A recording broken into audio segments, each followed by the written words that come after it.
இது நம்ம பார்த்துருக்க ராமேஸ்வரம். இது அக்கினி தீர்த்தம். அக்கினி தீர்த்தத்தை தாண்டிக்கிட்டு வரும்போது மகாகாளி அம்மன் கோவில். அப்படியே பார்த்தீங்கன்னா இங்கே ராஜகோபுரம், ராமேஸ்வரம் ராஜகோபுரம்.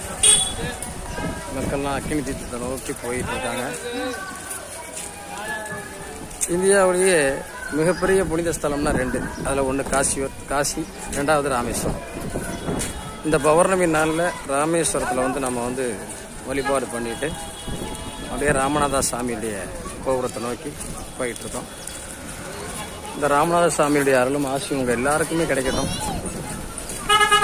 இந்த அற்புதமான பௌர்ணமி நாளில் உங்களை சந்திப்பதில் மகிழ்ச்சி. ராமநாத சுவாமி கோவிலில் எல்லா பொருட்களும் வாங்க முடியும். 22 தீர்த்தங்களும் இங்கே இருக்குது. ராமநாத சுவாமி பர்வதவனத்தினுடைய ஆசீர்வாதம் அருளும் உங்கள் எல்லாருக்கும் கிடைக்கும்.